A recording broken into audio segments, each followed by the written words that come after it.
Hola, muy buenas noches a todos, todas, todos y todes que nos están acompañando aquí en esta transmisión de la segunda sesión de nuestros conversatorios Laicidad y Elecciones en México 2024.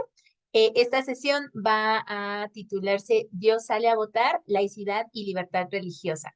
Y pues estamos aquí presentes, una servidora, Elizabeth Villanueva, Eric Paz y David Vilchis, que vamos a estar platicando un poquito sobre estos temas de forma bastante, espero que amena para todas y todos. Y antes que otra cosa, quisiera agradecerles por estarnos acompañando y voy a presentar a quienes están aquí acompañándome a mí en la conversación. Voy a presentar primero a David Vilchis. Él es maestro en ciencia política por el Centro de Estudios Internacionales del Colegio de México y licenciado en filosofía por la Universidad Católica Lumen Gentium. Realizó estudios de estadística y metodología de la investigación en la Universidad Autónoma de Madrid. Es docente de la Escuela de Filosofía de la Universidad Católica Lumen Gentium y responsable de investigación del Instituto Mexicano de Doctrina Social Cristiana. Sus líneas de investigación son comportamiento sociopolítico de creyentes del catolicismo, construcción de identidades exogenéricas e investigación cuantitativa aplicada al estudio del fenómeno religioso. Muchas gracias por estar aquí, David. Y por otro lado tenemos a Eric Paz. Él es doctorando en Ciencias Políticas y Sociales con orientación en Comunicación por la UNAM. Es maestro en Ciencias Sociales por la Flaxo México, licenciado en Ciencias de la Comunicación y con estudios de licenciatura en Creación Literaria por la UACM. Él es nuestro flamante co-coordinador del Grupo de Trabajo Religiones y Sociedad, Tensiones y Diversidades y Movilizaciones en Debate del Consejo Latinoamericano de Ciencias Sociales y es miembro fundador del CEMIR. Ha sido docente en la Academia de Comunicación y Cultura de la Universidad Autónoma de la Ciudad de México y en la Facultad de Teología de la Universidad Católica Lumen Gentium, además de impartir diversos cursos y talleres en temas de planeación, diagnóstico y desarrollo de proyectos sociales y comunitarios en organizaciones privadas y civiles en México. Sus líneas de investigación son discursos religiosos, participación política confesional, identidades e investigación, acción participante.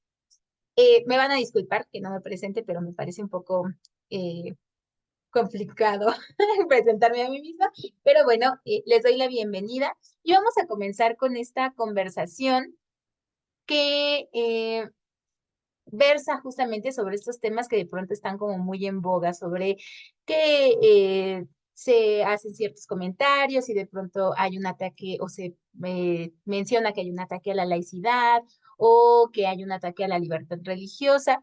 Y para esto yo quisiera empezar preguntándoles, ¿existe en México una intervención de actores de religiosos en los procesos electorales?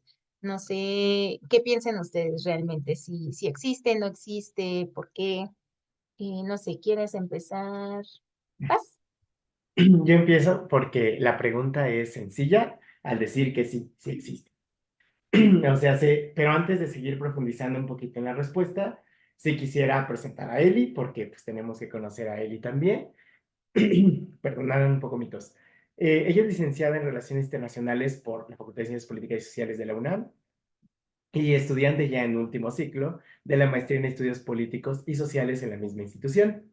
Ella ha trabajado en varias cuestiones de investigación y editoriales, como asistente de investigación, asistente editorial y diversas cuestiones, principalmente de la Revista Mexicana de Ciencias Políticas y Sociales y de la editorial del CEMIR, que ya tiene pues un par de años funcionando. Entre otras cosas, ha formado parte del Seminario de Espacialidad, Dominación y Violencia de la UNAM y se ha desempeñado como becaria de Ciencia Básica del Consejo Nacional de Ciencia y Tecnología en proyectos de investigación relacionados con el género, las políticas públicas y las juventudes. Sus líneas de investigación son la democracia, espacio público, sociología de la religión y, pues como habíamos mencionado, trabaja en temas de investigación y difusión de lo religioso, principalmente dentro del área editorial del CEMIR. Y pues ahora sí, le seguimos. Muchas gracias. Sí. Y pues sí, la respuesta sencilla es que sí, ¿no? Y esto yo creo que es decir un poquito también obviedades de gente que ya ha discutido desde mucho tiempo antes que nosotros, que es que lo religioso nunca se ha ido de la cuestión pública y mucho menos de la cuestión política. Los sectores religiosos han estado presentes desde diferentes cuestiones como, ¿cómo podríamos llamarlo? Los vínculos de las estructuras clericales, principalmente la Iglesia Católica, y su incidencia en diferentes partes de la realidad política. O sea, pensando en el caso mexicano, la Conferencia del Episcopado Mexicano realmente nunca ha sido ajeno a los grupos de poder, que ha sido, pues muchas veces, pues escondido o incluso infravalorado, pero nunca ha desaparecido, ¿no? O sea, la Iglesia en México, la Iglesia institucional católica en México, siempre ha tenido una estructura fuerte. Ahora, lo que hay que preguntarnos más bien es cómo ahora lo religioso se está manifestando, ¿no? Porque no es que no haya estado o haya desaparecido y ahora esté resucitando, resurgiendo, sino más bien ha cambiado un poco la configuración. Y para esto empiezo con un ejemplo para que David le pueda seguir, que es justo este caso que mencionaba de la SEM. Cuando fue del gobierno de Enrique Peña Nieto, hace dos sexenios, dos sexenios ya, básicamente, hubo un cierto, ¿qué será? Barrera entre la SEM y Peña Nieto. No había una exclusión, no había una pelea, no había nada de eso, sino simplemente una barrera que más bien puso la SEM. O sea, la SEM dijo, pues vamos a poner ciertos límites con este gobierno y sobre eso estuvo funcionando. Después, con el gobierno de Peña Nieto, la relación fue más compleja. Digo, de Andrés Manuel, perdón, la relación fue más compleja.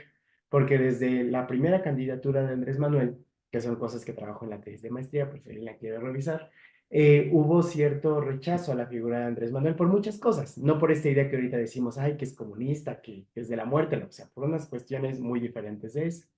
La diferencia es que Andrés Manuel necesitaba un respaldo religioso.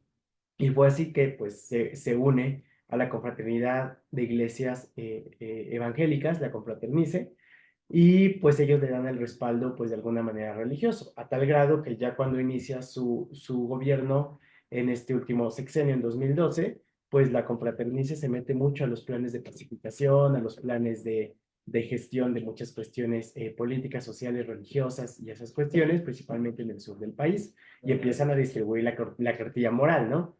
Entonces se ve como la confraternice tiene un vínculo bastante fuerte, pero no llega a ser tan legítimo o no llega a ser tan escandaloso, digamos, como había sido en otras partes, porque digo, la cuestión es distinta.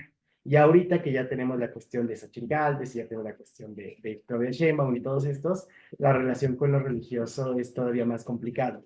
Ahorita, pues hace 2 semanas, tres, la CEN invita a los tres candidatos de la presidencia a un diálogo público, bueno, no público, más bien cerrado, pero que se hace público, para decir, bueno, pues aquí estamos dialogando como estructuras, como jerarquías, y repito, o sea, diferente con Peña Nieto, diferente con Andrés Manuel, diferente con estas elecciones, pero eso no significa que no hayan estado o que hayan estado más, simplemente ha sido diferente, ¿no? Y según yo quería ser breve, pero eso entonces. Que justamente esta transformación ha tenido como mucho impacto también en el acercamiento o en la visión de a dónde se acercan estas iglesias, ¿no? O sea, dónde se acerca, por ejemplo, la iglesia católica y a dónde se acercan las iglesias evangélicas en y se ha construido en esta idea justo de la oposición o del apoyo al actual gobierno, ¿no? No sé si tú tengas algo que comentar al respecto, Vilchis, tú que conoces también a la Iglesia Católica. Sí, me parece que también uno de los elementos que se deben de tomar en cuenta, porque al fin y al cabo problematizan esta relación, es justamente que entendemos por actores religiosos. Y es que durante mucho tiempo, pues sí hemos considerado o hemos identificado a los actores religiosos con las jerarquías o con las cabezas que están justamente en las instituciones, liderando las instituciones. Sin embargo, algo que también siempre ha estado, pero que en años más recientes podemos ver con mayor presencia es justamente de creyentes que con relaciones diversas respecto a la autoridad institucional también influyen y se movilizan. Entonces, es un elemento también que se toma en cuenta, ¿no? Que si el actor religioso, pues se vuelve más complejo, porque ya no es solamente el líder o la autoridad religiosa, sino también a los creyentes con sus complejas relaciones, tanto con los actores de poder como con los líderes religiosos, ¿no? Entonces, por ejemplo, en este sentido, ¿no? También con el caso de la SEM, me parece que es algo que llama mucho la atención porque además pareciera que hay hay dos formas, a ver, Me parece que hay, por ejemplo, dos formas en las cuales se ve esta relación y que está mediada también por esta dimensión institucional, ¿no? Por un lado, todavía en las elecciones intermedias, pues hubo toda una discusión porque el Tribunal Electoral condenó a algunos líderes religiosos precisamente por los comentarios que hacían. Entonces, algo que eso ha estado como que lo ha seguido bastante, por ejemplo, el Tribunal Electoral, ¿no? O sea, si el líder religioso, pues, hasta qué punto puede hablar, no puede hablar, si está en cuestión de beta o no beta, que también es una discusión que actualmente se traspasa al lado de los influencers, ¿no? O sea, que tanto estas personas que tienen pues una capacidad para influir en las decisiones de las personas que lo siguen, pues pueden o no pueden hablar. Entonces, por un lado tenemos esa que es la forma más clásica, por así decirlo, la que tenemos más identificado y que en general está bastante condenada. Pero está esta otra que incluye movilización de la sociedad civil, en la cual también no está muchas veces claro cuál es la relación del actor institucional con estas movilizaciones. Por poner un ejemplo, en general en los medios, ahorita toda esta discusión que se ha tenido de sectores religiosos para con los políticos se ha mencionado en la SEM, pero en la práctica han sido organizaciones de la sociedad civil de inspiración cristiana que desde hace algunos años con el asesinato de los jesuitas y justamente bajo su impulso, pues comenzó a organizarse, en la cual la SEM llegó como un actor tardío. Y que a la fecha realmente quienes tienen como que mayor presencia y mayor movilización han sido justamente estas organizaciones, lo cual pues ahorita está también en el debate qué tan válido, qué tan lícito es esto, más considerando una discusión desde hace varios años de que estamos en democracias. Y en democracia, pues en principio cada quien podría tener de forma viable este tipo de acciones, ¿no? Entonces, para resumir, lo que espero que no haya sido una verborrea, dos elementos. El primero de ellos, justamente, problematizar y complejizar exactamente qué entendemos por actor religioso, a quién lo entendemos por actor religioso. Y en segundo lugar, también que estamos mediados justamente con los límites de la laicidad en sociedades cada vez más democráticas, más plurales, y justamente cómo o qué estrategias pueden ser válidas o no ser válidas para estos actores que quieren incidir en política. Y justamente este último punto que tocas me parece como muy interesante porque el posicionamiento de la laicidad mexicana en particular siempre ha sido como muy sui generis, ¿no? O sea, este anticlericalismo muy evidente en esta visión de, no, la separación de esferas entre la política y la religión, al menos en lo público, porque obviamente siempre ha habido, como mencionaba Eric, ¿no? O sea, en realidad siempre ha existido esta relación, pero al menos en el discurso siempre ha sido una separación muy clara.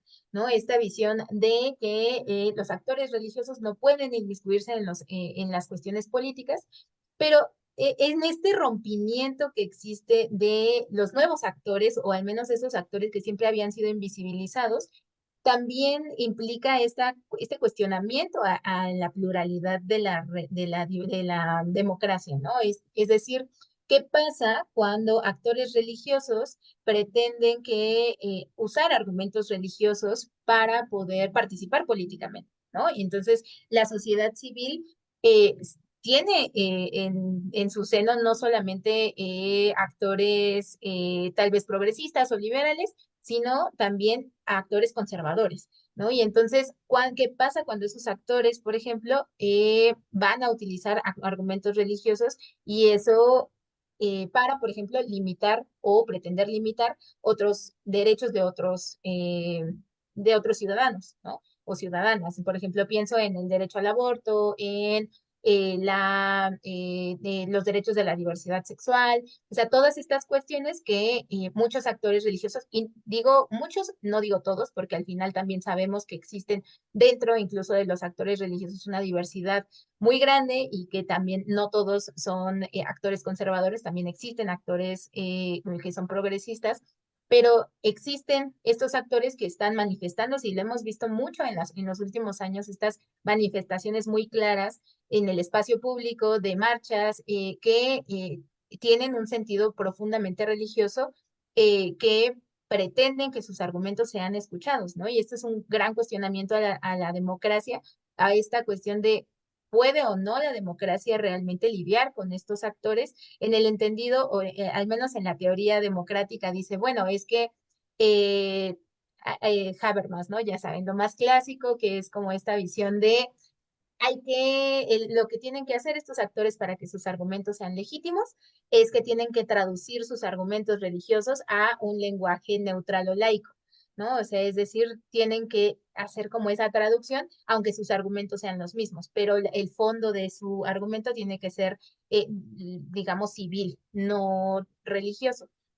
Pero muchas veces eso no pasa, ¿no? O sea, los argumentos siguen teniendo como este argumento, pues sí, religioso, pero incluso si pasara o si se pretendiera que pasara, ¿cómo tendría la democracia que lidiar justamente con esa lucha entre quienes quieren una moral establecida dentro del espacio público y quienes quieren otra, ¿no? Esta visión de cuál es la moral pública que el Estado debe defender, que es una de las grandes preguntas de la teoría política que en realidad pues ha sido tratada durante mucho tiempo y al final no es solo una pregunta en términos teóricos, ¿no? O sea, tiene impactos en políticas públicas y tiene impactos en cuáles son las cuestiones que el Estado defiende o no defiende.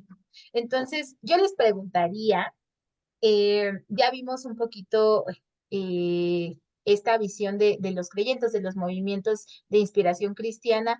¿Creen que tienen ahorita en México un papel preponderante? Y, Eric, yo sé que tú ahorita, por ejemplo, en tu tesis del doctorado estás trabajando justamente estas cuestiones. No sé qué nos puedas platicar al respecto. Yo quería que empezara David, pero está bien. Sí, Perdón. sí me permito así arrebatar aquí la palabra porque justo es el tema concretamente que trabaja Eric Paz, entonces sin duda podrá profundizar muchos de los elementos, pero sí me parece importante tres cuestiones, ¿no? La primera, como bien dices, que son cuando la realidad supera la teoría.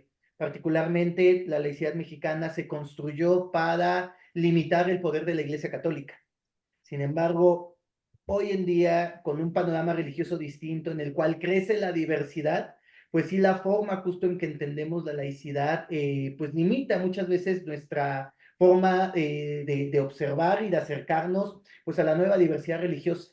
Porque de entrada, por ejemplo, ¿no? La cuestión que se hablaba con la confraternización, o sea, incluso dentro del catolicismo es bastante cuestionable pensar que la SEM es el único interlocutor, ya bastante es cuestionable eso, como para, se intenta aplicar eso, porque se ha intentado aplicar justamente con otros actores religiosos. Entonces, ese por un lado. Dentro de esa misma línea, pues sí, totalmente de acuerdo que esa es la gran discusión dentro de las democracias, porque al fin y al cabo son una serie de modales en conflicto y que además, pues, en realidad todas quieren imponerse sobre la otra, ¿no? También subrayar justamente la diversidad que hay dentro de las mismas organizaciones religiosas y que sí vale la pena problematizar esta relación que muchas veces es muy empírica, ¿no? Que esta asociación que ya hacemos prácticamente de forma inmediata entre organización religiosa y movimiento conservador, no necesariamente, sí la mayoría, eso también no es innegable, pero no necesariamente y que también hay una gran pluralidad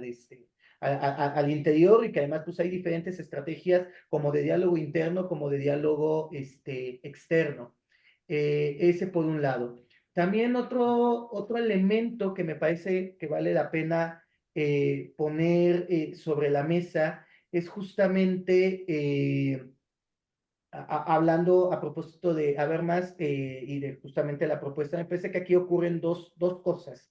La primera de ellas, que es su opinión totalmente personal, aunque en realidad casi todo lo que se hace desde las ciencias sociales, la línea es muy delgada, pero es muy difícil y es muy complicado, por ponerlo en esos términos, pues pedirle a una persona creyente que abandone su visión de ser creyente para ponerse otro saco. Y en realidad, ¿quién hace eso? O sea, podemos incluso borrar la palabra religión y poner alguna otra ideología, pensamiento, forma de pensar y pues realmente, a ver, hagamos este ejercicio. O sea, realmente te puedo pedir a ti que abandones tu forma de pensar, que la encapsules, que la pongas entre paréntesis al momento de actuar, pues claro, desde una perspectiva no creyente, para eso del creyente pues es muy fácil, pero todavía estamos pidiendo algo muy complicado y más si lo traducimos justamente en formas de pensar. Ese por un lado. Por el otro, aquí es donde ya podrá comenzar a corregirme la plana, me parece que una de las cuestiones es de que en la práctica sí lo están haciendo.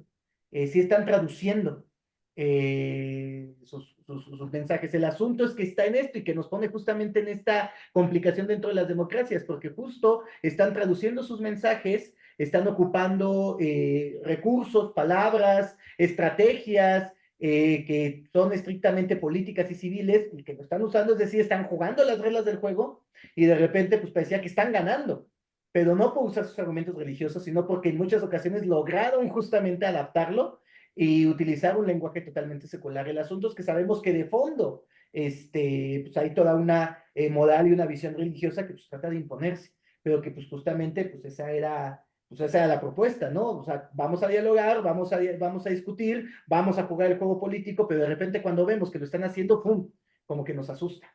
Pero pues que viene justo con pues de estos, viene con el paquete, que justamente, como bien decías, pues nos pone nuevamente con la gran complicación que es la democracia, que es justamente pues el lidiar con el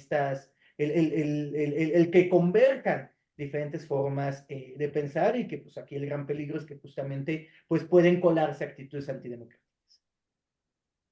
Y justamente empezaría con esta última parte, porque en estos grupos conservadores, ay, perdón, me voy a morir, conservadores o pro vida, que es donde me causo más, hay un discurso de defensa por la libertad religiosa y es un discurso muy fuerte. En este ya déjenos pues creer lo que creemos, manifestar lo que creemos y pues ahí es donde estamos un poquito en problemas. Por dos cosas. No por el hecho de que se manifiesten las creencias, eso no es un problema. El problema es cuando esas creencias quieren mostrarse como verdades universales que todos deberíamos de seguir. Y eso une con lo segundo, que cuando se encuentran a gente que dice, ay, no, está en contra de mis creencias, pues está el posicionamiento de que la creencia propia es más válida. Y entonces ahí es donde tenemos ese riesgo democrático. Y eso ha pasado en un montón de casos, como por ejemplo en las terapias de conversión, que si bien es bien conocido que tienen una raíz religiosa, conservadora, esencialista y cuestiones de esas, hay una parte del discurso que dice es que es libertad religiosa y yo tengo derecho a pensar que eso es bueno y a creer que eso es bueno y quienes quieren prohibir son dictadores. Donde cuando la discusión incluso es más profunda, profunda en el sentido primero, ¿funcionan o no? Después, si funcionan o no, ¿en qué funcionan? O sea, porque tampoco es muy claro eso. Y tercero, quedó más profundo, entonces estás diciendo que eso es malo y entonces deberíamos de cambiarlo. Y eso es una raíz religiosa desde unos marcos cristianos conservadores, ¿no? Porque, digo, también hay que matizar eso. Entonces, es una cuestión ahí de que jugamos desde este lado, diría David, como desde la democracia, a reconocer todo eso, pero también se juega de este lado desde los grupos a reconocerlo, pero en los dos lados chocan. Y entonces esos choques son los que ya no sabemos bien cómo hacia dónde están yendo, ¿no? Porque es muy cierto que no podemos limitar las creencias, no podemos prohibir las creencias, pero tampoco podemos impulsarlas tanto a tal grado que esas creencias vayan en contra de otras personas. Es muy complicado, ¿no? Y para eso, pues sí, me voy a extender un poquito más en lo otro. Y justamente en la tesis estoy trabajando en cuestiones conservadoras, principalmente pro vida. Y hay que hacer varias puntualizaciones. Primero, como bien decía David, no todos los cristianos son conservadores y de conservadurismos hay muchos tipos. Entonces hay que matizar eso. ¿Qué es lo que pasa? Que segundo punto, que estos cristianismos conservadores son muy escandalosos. Y escandalosos en donde, primero en redes sociodigitales, es asombrosa la cantidad de liderazgos pequeños, de todos los tamaños, pero principalmente pequeños, que tuitean 3, 4 veces al día de cualquier cosa, pero justo metiéndole esta chispita de es que es algo sagrado, es que la Biblia, es que es malo, es que es pecado, y es escandalosísimo. Entonces, en términos de alcance, eso se vuelve muy visible. Algo que también en el campo no se ve mucho con organizaciones cristianas, por ejemplo, que atienden migrantes, que atienden violencias, porque efectivamente su lucha está en el campo, no en las redes. Entonces, es una cuestión de visibilización. Después que muchos de estos grupos se organizan para cuestiones confrontativas o reaccionarias, como pues se ha explicado mucho esta cuestión. O sea, desde te vas a rezar enfrente de un abortorio. Pues si lo haces no es para que te echen florecitas, ¿verdad? Es una cuestión que busca una respuesta, busca la fotografía, el video. Por ejemplo, en las marchas prohibidas que ha habido en Ciudad de México hace 2 años, hubo un punto en el que pasaron enfrente de la contra, ¿cómo se llama? De la contramonumenta, enfrente de Bellas Artes. Entonces, obviamente, tienes a mujeres feministas, la mayoría de ellas radicales, de un lado, y los pro vida, cristianos, también no muy moderados, del otro lado, y entonces empiezan a gritar, a intercambiar cosas. Hace 2 años pasa que el bando provida le avienta una botella, le golpea el ojo a una mujer de las que estaba en la monumenta y pues arma un escándalo, evidentemente, ¿no? El año anterior, por tanto, se cuidó mucho la seguridad para que no hubiera interacción y este año veías ahí a los Provida buscando la foto, buscando acercarse con las cámaras y todo, porque se busca este tipo de reacciones, porque se busca, repito, visibilidad. ¿Con esto quiero decir que todos los cristianos hagan eso? No. ¿Que todos los Provida hagan eso? Tampoco. Pero es muy visible, efectivamente, cuando sucede y esa visibilidad hace que se vean como si fueran grupos muy grandes, muy numerosos, que entonces convocan a Marchas por la Vida, que convocan a los rosarios, que convocan a un montón de cosas que hace que estén en constante visibilidad. Entonces, con esto también podríamos decir que el impacto que tienen estos movimientos, estos grupos, es muy difícil de saber porque puede tener un impacto en visibilidad, pero eso no significa, por ejemplo, en intención del voto, o no significa en participación en otros proyectos además de eso. Es un poco difícil saberlo. Lo que sí sabemos, que es una respuesta muy complicada, es que sí hay políticos que utilizan discursos religiosos, discursos conservadores, discursos pro vida, para dirigirse a cierto tipo de audiencia y por tanto ganar votos, o posicionar una agenda política, o posicionarse en el Congreso. Y de estos ejemplos tenemos varios en México. Entonces, aquí regreso un poquito para decir que justo ha habido varias propuestas teóricas que intentan explicar cómo lo religioso se manifiesta en lo político. La primera, que es de las más famosas, de Casanova, que nos habla de las religiones públicas, que es una propuesta muy sencilla, muy reveladora, que nos dice las religiones, principalmente las iglesias consolidadas, lo que hacen es agarrar sus propios discursos, transformarlos un poquito, y con eso, transformarlo principalmente de discurso, de lenguaje, de términos, posicionar una discusión en la esfera pública. Y entonces son cosas que explican como en lugar de hablar del pecado del aborto, hablas del crimen del aborto. Cosas muy sencillas de ese tipo. Ya después de él llegó Juan Marco Bayone y toda su escuela ahí en la Universidad de Córdoba en Argentina, que nos hablan del secularismo estratégico, que es esta idea de que, bueno, entendemos que no todo se traduce, porque o no se puede, o no se quiere, o pasa algo, y entonces agarran pequeñas luchas políticas y sobre eso empiezan a desarrollar discursos estratégicos para salir de la esfera religiosa y posicionarse en diferentes ámbitos. Y aquí no solamente es lo político, ¿no? O sea, también puede ser lo social, lo cultural, y empieza a jugar con eso. Y ya una tercera, bueno, hay varias variaciones, claramente, y críticas. Y ya una tercera, que ya es la autopromoción, que estamos trabajando con Mónica, esta idea del uso político de lo religioso. Que sabemos que lo religioso puede o no meterse, puede o no traducirse, pero los liderazgos políticos principalmente agarran elementos religiosos, agarran elementos políticos, los juntan, les dan alguna forma y así hacen que los discursos tengan cierta efectividad para diferentes públicos a los que va dirigido. O sea, no solamente es posicionarse, sino buscar a los destinatarios correctos para a ellos llegarles desde este discurso religioso, pues que está muy bien pensado en estos términos. Y para esto, termina que ya me extendí mucho, esta idea de que los discursos religiosos no es que salgan completamente traducidos, como en el caso de Casanova o de Bayone, sino más bien salen muy bien pensados hacia el público que están destinados. Y entonces pueden ser discursos legales, discursos biomédicos, discursos religiosos también de manera explícita, discursos morales, donde se vuelve difícil rastrear el origen. Digo difícil, más no imposible, porque habrá algunos como Blancarte que dicen que sí se puede rastrear ese origen, pero que nos ponen a pensar entonces, ¿a dónde está yendo esta cuestión? ¿Es realmente un discurso de raíz religiosa o de raíz de cualquier otra cosa que junta con lo religioso? Y entonces eso cómo interviene y entonces se vuelve muy complicada la situación para entonces responder en una palabra, una frase muy sencilla. No sabemos exactamente qué influencia tiene en la política, pero sabemos que tiene muchos tipos de influencia con muchos alcances diferentes, ¿no? Y entender que pues no todo lo que vemos en este nivel escandaloso, reaccionario, es una representación de todo el mundo religioso, ¿no? Y ahora sí, Amiga.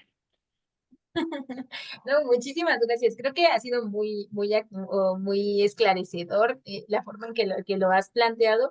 Y justamente en esta visión del uso de la política, creo que también hay una cuestión que se ha visto no solo de forma nacional, sino también internacional, cómo se construye la religión como un marcador sociopolítico, ¿no? Y ahorita lo estamos viendo en términos de, eh, digamos, en términos de la política pública o en términos de participación política, pero incluso en conflictos de violencia o en conflictos armados, también se ha convertido la religión en una forma de, digamos, el uso de la religión por parte de las élites políticas en una forma de avivar o no ciertos conflictos y eso no solamente impacta justamente en esta visión de la democracia como con el voto, sino también en la conformación de lo social mismo, ¿no? Entonces, creo que eso es como muy interesante. Y pues yo les preguntaría si quisieran dar alguna conclusión sobre lo que hemos estado platicando. Ha sido una conversación cortita, pero espero que quienes nos estén escuchando, si quieren hacer alguna pregunta, vamos a ir cerrando. Si tienen alguna duda, alguna pregunta, pueden hacerla en el chat de Facebook o posteriormente, si están viendo esta conversación posterior, también pueden hacerla ahí. Trataremos de hacer contestarla cuando tengamos tiempito ahí para poder hacer una conversación también asincrónica. Entonces, no veo ahorita alguna pregunta en específico, entonces no sé si quieran ir dando algunas palabras para cerrar el conversatorio. Y en este sentido, y también en eco a lo que comentaba Eric, también es importante, pues justo problematizar, por ejemplo, en este caso, ¿no? Que estamos hablando del proceso electoral, pues qué tanto eso se traduce en votos. Porque justo la cuestión del voto religioso, de hecho, no me acuerdo si fue ayer, es hoy o va a ser, pero también recomiendo la visita justamente de este evento que se realizó en La Salle sobre el voto religioso. Pero uno de los asuntos con el voto religioso es que es muy complicado en la línea, o sea, es muy complicado definir realmente si hay un voto religioso. O sea, en general, la cuestión electoral, justo el trazar las trayectorias, las identidades y qué es lo que termina influyendo para que una persona vote es algo complicado, pero también es muy complicado hacer este rastreo y poder identificar que hay un voto religioso como tal, que en muchas ocasiones sí tenemos en el imaginario, no es que si hay un voto religioso, pero pues bueno, o sea, por ejemplo, en el caso de México, pues, tradicionalmente el PAN siempre se asoció con el catolicismo y no solamente se ha asociado, sino que tuvo una cercanía, pero que en realidad no había un voto masivo católico hacia el PAN, por poner un ejemplo, ¿no? O sea, todavía si podemos ir revisando justamente por elecciones, pues la mayoría, por ejemplo, los católicos en su momento votaron por el PRI, en su momento están votando por Moreno, o sea, realmente no hay razones para pensar, ¿no? Desde los datos estadísticos, que pues hay una correlación significativa entre profesar una religión y, por ejemplo, la identidad partidista. En este sentido, me parece hay dos elementos que siempre en la cultura política, pues terminan primando otros aspectos, entonces ahí justamente la pregunta, pues qué tanto pues estas movilizaciones, estas expresiones, estas influencias terminan genuinamente influenciando, porque además es algo que también creo que es una cuestión también muy contemporánea, pues las identidades se van diluyendo. Eh, en los mismos términos del partidismo, ya no hablemos de los términos religiosos, en los mismos términos del partidismo, de las preferencias políticas, hoy por hoy tenemos mucha constancia de cómo estas identidades políticas se diluyen totalmente.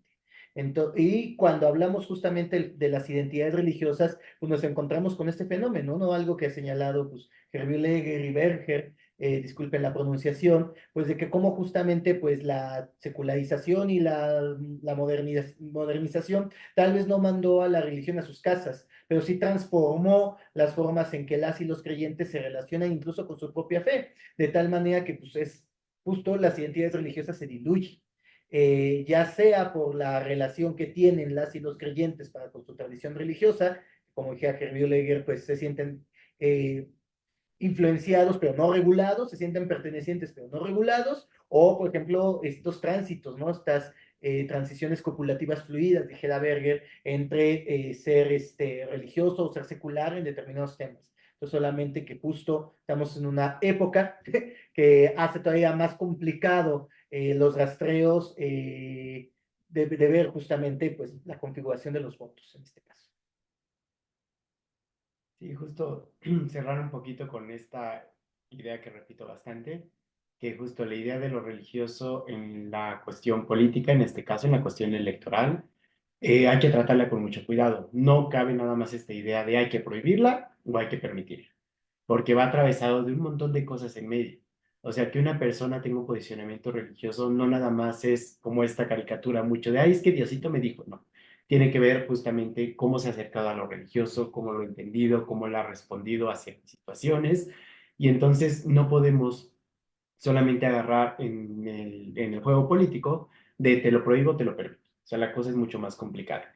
Y entonces, viendo estos dos grandes grupos de los que estuvimos platicando, de estos grupos religiosos que trabajan por causas sociales o estos grupos religiosos que más bien buscan una incidencia política específica bajo términos, en este caso, conservadores, pro vida, dos grupos, o sea, hay que ver formas, bueno, cómo vamos a aplicar ahora sí que la tijera igual a ambos grupos que son muy diferentes y que buscan cosas muy diferentes y que tienen posiciones ideológicas muy distintas.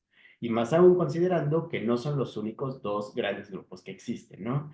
Entonces, ahorita en las elecciones, la invitación también sería, pues, ponernos a pensar un poquito, a reflexionar un poquito, pues estos candidatos que están mencionando lo religioso, que se están apropiando de lo que sea, bueno, pues, ¿por qué lo hacen, no?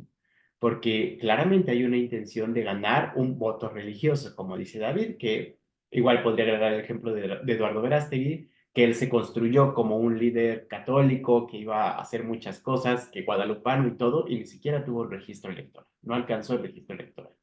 Entonces, hay que pensar muy bien, ¿no? Si estos liderazgos políticos que están buscando votos agarran estos discursos, hay que ver qué es lo que están buscando en realidad, a quién se están dirigiendo en realidad. Porque justo si una persona te habla de la justicia social, va a ser muy distinto que de la justicia social y la justicia en Dios y todo eso, va a ser muy distinto de alguien que te hable del pecado y de, no sé, de la perversión humana, ¿no? Van a ser cosas muy diferentes. Entonces vamos a rascar un poquito los discursos, viendo cómo se utilizan, qué es lo que realmente estamos viendo, y pues desentrañar un poquito cuáles serían las intenciones y las agendas de los políticos con los que estamos trabajando en esto, ¿no? Y por tanto, invitar también a que esta idea de que tal candidato es bueno y guadalupano y tal es malo y santero, pues la cosa es más compleja que eso, ¿no? O sea, también son juegos discursivos que se meten en la contienda que dejan mucho también que desear en la creatividad de los estrategas políticos. Y ya, muchas gracias. No, pues muchas gracias. Creo que yo también concluiría con esta visión de el cuestionamiento que de estos problemas nos llevan a hacer de la democracia, ¿no? De los problemas que vamos a tener también confrontando estas morales públicas dentro de la democracia, porque al final el argumento de la democracia es que es las decisiones de la mayoría sin afectar a las minorías. Pero podemos ver que en la realidad es mucho más complejo que eso, ¿no? O sea, la teoría de pronto sí se queda muy corta.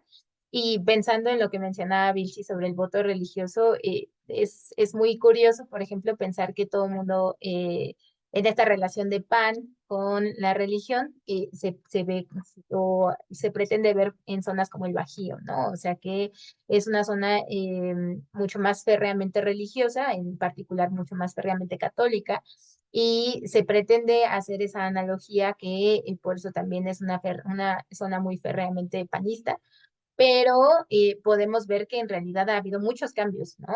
Tanto a nivel local como a niveles mucho más altos. Y no vemos ese voto religioso, por ejemplo, en religiones como en las religiones evangélicas, que en el sureste son mucho más amplias y de todos modos, incluso a nivel local, partidos como el PES no alcanzan realmente a tener como el nivel de votos necesario, ¿no? Para poder mantenerse en ciertos niveles de dominio político. Entonces, cuestionar justamente esta visión de, es que se está utilizando la visión religiosa para ganar votos, realmente qué tan eficiente es, creo que sí es una pregunta muy pertinente. Y no solamente eso, sino si no es eficiente, digamos, si no es eficiente políticamente en un tema de votación numérica, entonces, ¿para qué es eficiente, no? O sea, ¿por qué justamente se están utilizando este tipo de argumentos? y al final qué impacto están teniendo en las políticas públicas, ¿no? Porque al final no es solamente esta visión de lo discursivo, sino que impacto están teniendo en la materialidad para quienes están alrededor, ¿no? O sea, cómo estos elementos o estos actores religiosos o que utilizan la religión están teniendo realmente un impacto o no, porque también de pronto lo que decía Eric, ¿no? Pueden ser muy visibles, pero que tanto también están teniendo acceso a lugares de poder. Entonces, bueno, dejaríamos ahí con esas preguntas y esas reflexiones para otro momento. Creo que es un tema muy, muy amplio y quisimos hacer algún acercamiento al final para poder plantear. Creo que de las ciencias sociales se han desarrollado siempre a partir de estos cuestionamientos y siempre son importantes para poder difundir el conocimiento que se hace dentro de las ciencias sociales. Y pues les agradezco mucho, Eric, Vilchis, también la presencia, poder estar en esta conversación que siempre es muy amena, y también a quienes nos están acompañando en el Facebook, también posteriormente podrán consultar si no nos alcanzaron a escuchar todo en vivo, pueden consultarla posteriormente también en el Facebook del Seminario de Intersecciones de lo Religioso. Y pues estaríamos al pendiente después, esperamos que nos acompañen en nuestros siguientes eventos, estén al pendiente de nuestras redes sociales, siempre ahí los avisamos de todo. Y pues muchísimas gracias, bonita noche.